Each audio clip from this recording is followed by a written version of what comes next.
Hello. Watch on my own, but I think I want another one. Shorty on my mind, and I think I want another one. I just took a trip, but I think I want another one. She just took a trick, and I think she want another one. She think I just love, but I think it's just another one. Yeah.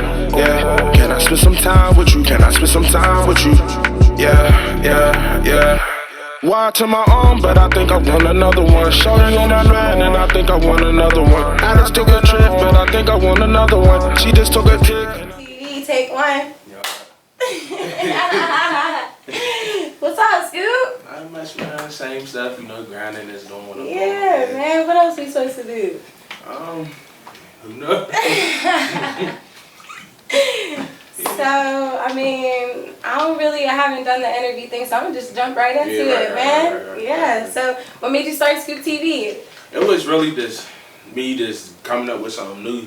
On some playing around, so you ever just do something and it's like, I'm just gonna run with this shit. Alright. So basically was that for real. Like literally, I one day got on Snapchat, was like, I'm about to make it to a day to day. I'm gonna call it Scoop TV. Everybody starts streaming Scoop TV and shit like that, and then this was what it just went up from there. For real. Okay. Yeah, no. So I was checking out, I was peeping, I was doing my research, my homework, and I saw the little 5K, 6K on the video.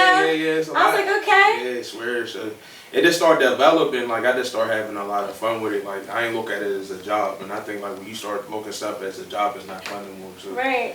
I just was like. How long you been doing it?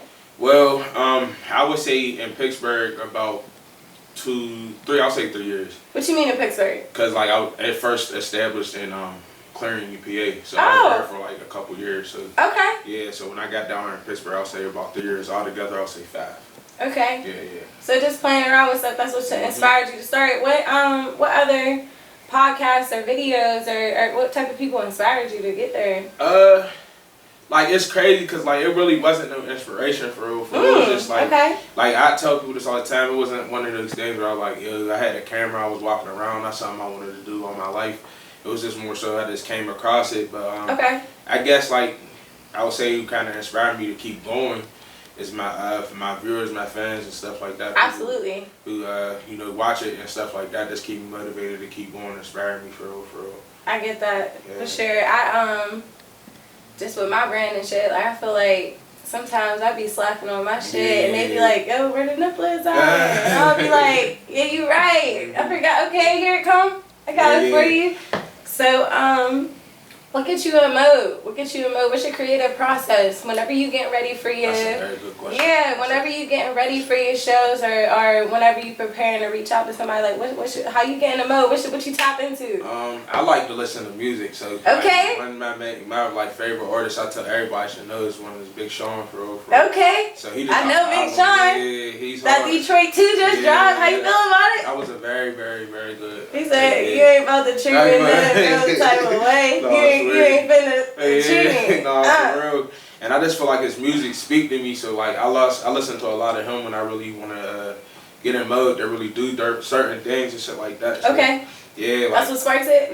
That's your little energy source that you tap into. Yeah, and this sometimes I look at other creators too, like that do kind of like some of the same things. I say a real big influence, I would say, like, and me doing like the interviews was like Say Cheese. Like he's like a vlogger. Okay, I never heard of him. He's from Philly, I believe. Okay. He's stationed and he's stationed in like Miami. So cool. He's young too. Like he's probably like a couple years older than me. So seeing him doing what he's doing is like inspirational. Yeah. So who, like, if you could collaborate with somebody, who would it be? Would it be him? Would it be other people? Yeah. Like, who would you tap into? I would definitely reach out to him. Just like to piggyback. Have you? Yeah, it's hard. It's kind of hard. I was about to say. Yeah. Okay. But I know it's gonna happen over time. Consistency. Like, yeah, he probably. I'm pretty sure he's aware of who I am. That's what's up. And that's what it is, like just reaching out and being on their radar. Because if he's consistent, eventually they'll be like, damn, you've been hitting me up forever. Yeah, right. Let me check him out. Let me see what he's about. Nah, for real, that is true. Yeah. So what type of other outlets you dabble in other than Scoop TV? Well, other than that, so close. I wish I had my shirt on. You always got Scoop TV. I know about it. I wish I had it on too. I should have one pretty soon. I'm gonna have one pretty soon, but I'm a cop one. Yeah. Well, actually, that's good that you brought that up because I'm about to drop these tracks tracksuits have been promoting a little bit. So yes, that's going. Tell us about it. What's the theme behind it? What inspired it? What's it about to be? Is it going to be a logo? Yeah, it's gonna be my logo. And I love the colors. Yeah, thank you. Yeah, it's like that. It's like an eyeball, the eyeball I usually use with the Scoop TV logo and stuff like that. Okay. So yeah, it's dope. Like I just like to see, like I like getting fresh. I like want to see other people getting fresh, and like when I sell people my clothes, it's like I really like I don't know, it's like the energy they give off. Everybody's be feeling it. Like so they put it on, they just be like, oh shit. You know me? So I like shit like that. I like saying that for real. So. Hell yeah. I feel that. So back to your interviews and everything. So I was watching a couple of them. Is there any of them that like really like related with you that really was like had like a profound moment or that you was kind of like, damn, that resonated? Did you have any of those moments with your interviews? Because I was watching some and I had those moments. Yeah. I was watching the one and I can't remember what her name was. I think it was like T-Y-L-E or something like that. But she was talking about her grandparents and like that's how my brand started. Like it's really a tribute back to breast cancer survivors and like so when she was like, this is my grandparents and this is what I wanted to pay homage to them and they're who really inspired me. What did you have any of those moments with your interviews with the people you were talking to? Yeah, that was one definitely. Okay. Like I like hearing people's background and it's how they came up, and that was definitely one of them. Shout out to Letty Brand too. Letty Brand, that's what it is, girl. I was watching that and I was like. She inspired me. She said, I'm not going to settle. Yeah. Talking about relationships and just everything she talked about. I really related to that and I felt her. And maybe it's just because we both bosses. We both got our own brand. We both had our own thing. But I was like, yes. And then I was wondering, like, how do you feel about that? Like, what are your inspirations with people? Because I know talking to all these different creatives and artists and I know you get inspired from that. Yeah, I definitely get inspired for like the people that's out there, even the people I reach out to. Like sometimes you can reach out to me, people get the interviews, but the people that I reach out to, it's like I got some type of interest of what they do and stuff like that. So yeah, that's definitely inspiring to seeing somebody that's just working hard, just as hard as me. It makes me want to push to go harder too. So that's definitely dope, and it's hearing people's stories like it kind of relates to mine. It makes some things a lot easier. So like it's smoother when I do interviews like that because I can relate to it. So I know what to ask, like different questions I can ask. So because you were talking to her about different hardships and different situations, and I was thinking like too, like I asked you like, is your business an LLC? Like I'm in the process of turning mine into an LLC, so I know those like struggles and hardships. And she's like, you just gotta keep focused and know that you're gonna overcome it. So like, what type of hardships have you experienced with Scoop TV? That's you asked some good questions. Yeah, some good questions. I would say the start of it, to getting people to believe, because like sometimes like you got people who don't really want to support till they see it moving. They don't see your potential yet. Yeah, right. So it was not like I was really trying to prove to anybody, but I had to prove to myself first. You know what I mean? So I would definitely say, like, just getting people to believe at first, but over time, when you start seeing, I look at things like a chain reaction for real. Right. It's like a domino effect. Once you see one person do something, like once you see somebody do something, it's like they'll see it and then they're like, oh, I feel comfortable to do it now too. That's how our city is, though. Exactly. That's how our city is. Yeah. So like, look, I'm gonna jump into that now. Where you from? Well, I grew up on the east side of Pittsburgh. Okay. We did a little bit of time. I'm from East Lib. I see East Lib on the map. For real. Okay. So we was doing a lot. We was back and forth over there. Like, how was that? It was good, but I like, you know how you could probably attest to it. You lose a lot of people from being from down there. And stuff like that. Like, I wouldn't say it was necessarily like the roughest thing because I'm here now, you know what I mean? But it taught me a lot to grow as a man and mold myself. So it was like I would never want to be from nowhere else. So it was definitely somewhere I would always like. I can think back and I see memories when I walk through the certain places that I go through and stuff like that. I mean, we didn't have everything, but my mom made sure that we was good. Like, right. So it was like, that was dope for me to really have this opportunity to do things that I'm doing on where I came from and stuff like that. And I'm sure people are looking at you and realizing that they have the opportunity to really set this platform as well. And I think that's something that really inspires me is like people to just be like, yo, like I see you doing this and make me feel like I could do this. Yeah, so like just talking about like where you from in Pittsburgh and that, like what was your experience? Because I feel like I'm very passionate about the movement that's taking place right now, Black Lives Matter and just all the protests and everything. How do you feel? Pittsburgh is, my dad has told me that since I was a baby. Pittsburgh is very racist. They so how did you feel in Pittsburgh growing up as a black male? Like, what experience have you had, and like, how did that affect you? Like, how did it create how you were right now, and like the man that you are? Yeah, it's just like I learned how to, like, you know, first of all, be yourself or wherever you're at. Like, right. You know what I mean, be people yourself. See that, especially in Garfield and East Side. For real, especially in the East Side, people definitely see that quick. Yeah, I swear. So that was one of the main things. Always be yourself, regardless what environment you're in, what races a lot of people around. Like, I've been through a lot of stuff just being in the schools that I went to. Like, I graduated from Clarendon. Did you go to Friendship? Yeah, I went you to went to Friendship Academy? Yeah, we went there together. Yeah, Friendship. Yeah. Or I went to Arsenal. I went to all type. Okay. All the East Side What high schools. school you go to? I went Peabody. to yeah, Peabody. I graduated from Dice. Yeah, okay. Taylor Gang, shout out. But yeah, like, I really definitely Peabody. I love Peabody. That was my favorite school. Yeah. But yeah, just like, you know, just growing up, seeing different things, knowing how people will treat us as being the skin I am. I love being black. You know what I mean? I always say I love being black. Like, I like the challenge for real. If it was easy, everything was spoon fed for me, I probably wouldn't be who I am now. Like, I really want to be at a certain place in my life, and knowing what I've been through, just being the color of my skin, let alone my story behind it. It's just like, that's everything for me. Like, you know what I mean? Like, it's just, I love the challenge for real. So for everybody's watching, the viewers and stuff like that, just always know, like, no matter who you are, what you come from, anything's possible. You just put your mind to it and you just make it happen. Yeah, I think like there's really nothing, to me personally, there's really like no other species like a black male. Yeah, for like real. y'all really like y'all hold it down for everybody, and like I don't think that anybody could really. I went to the documentary opening night of Leon Ford's video where he was talking about a lot of stuff, but just to see that experience as a woman, it really like queued me up to be like, damn, like I'll never truly understand this experience, and I don't think anybody will truly understand the experience of being a black male. So like, hats off to y'all, because nobody really knows what y'all gone through, but like to just see, to grow up in our city and to see you coming out with stuff like this, like that, like I'm proud of you. Congratulations to that. Kudos, like I appreciate that for sure. So who's your team? Who helped you get here? I got a lot of different people that I work with, like my cameraman 0626. Okay. A lot of my like people that I do like over there at Anthony's Locker, I work with him. Okay. Yeah, you told me you filmed some of your Scoop TVs over there. Okay, I know Anthony. My boy DJ Rue, he do a lot of my. I know Rue. Rue is my boy. He be coming through for Food Underwoods and man, he was just DJing there. He used to DJ for Tribe Eternal. Shout out to Tribe Eternal.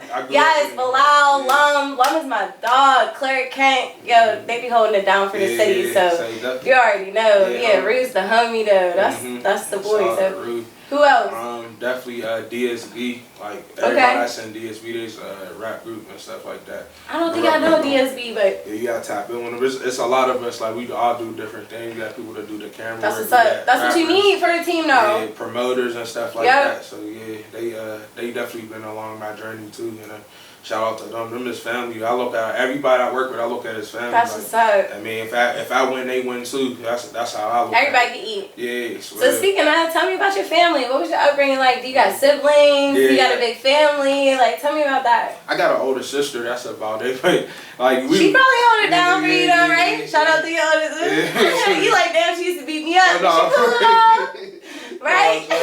Like she cool. Like she definitely she kind of like a lot of things that she do inspire me too. Cause like just seeing how she was like growing up and knowing like the struggle she been through, and it's for her to ground. She's a stylist, so. Who's your sister? Her name's Tiara. Her name's like. What's her name on Instagram? Shout her out. Put her on. Like Tiara Donner, the stylist, some shit like that. I'll have it for we'll tag her in the video. Yeah. But my sister, it was cool to like. I ain't gonna say. A single, my mom, single parent, you know.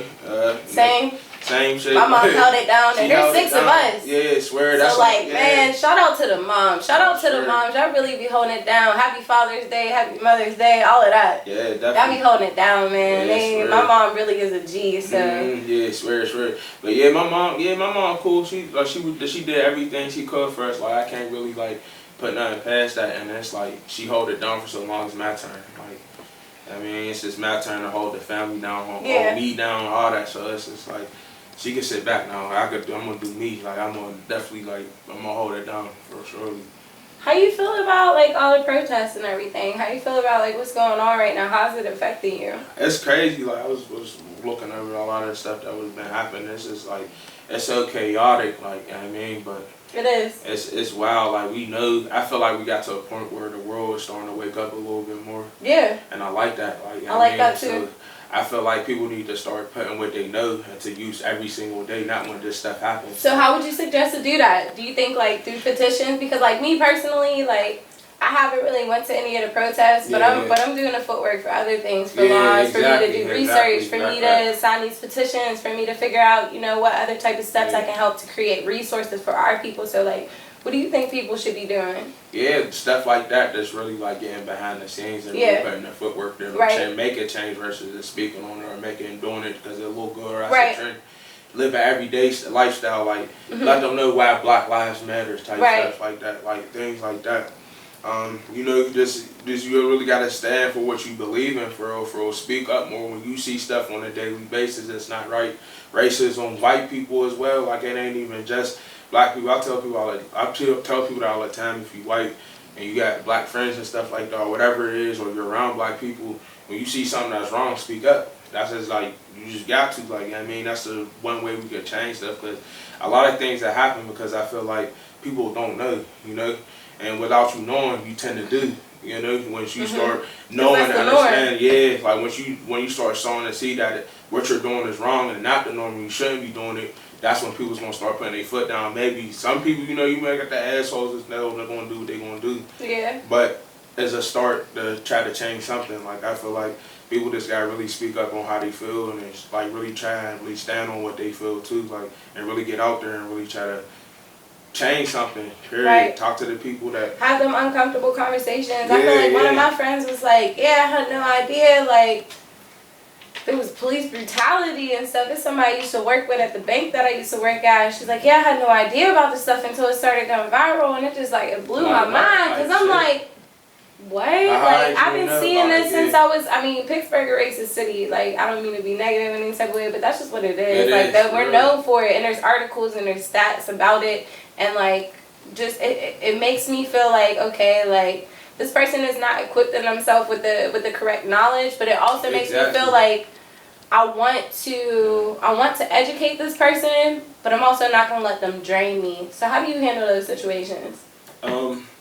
When people do stuff, when somebody does step out of line, how do you, like, do you tell them, hey, this is this? Or do you say, hey, I'm not going to put my energy into this, you know, you got to figure it out on your own? Or do you help educate them? Like, how do you think you should go about that situation? Because it's like, it's back and forth with me. I'm like 50-50. If it's like, if you're not feeling like I'm going to tell you this and you're really going to listen, I'm going to be like, you got that. I'm going to let that settle in for the next situation and somebody correct you. But sometimes when I feel like somebody genuinely doesn't know, I'll be like, all right, I'm going to tell you this and I'm going to see what you do with this information. So how do you handle that?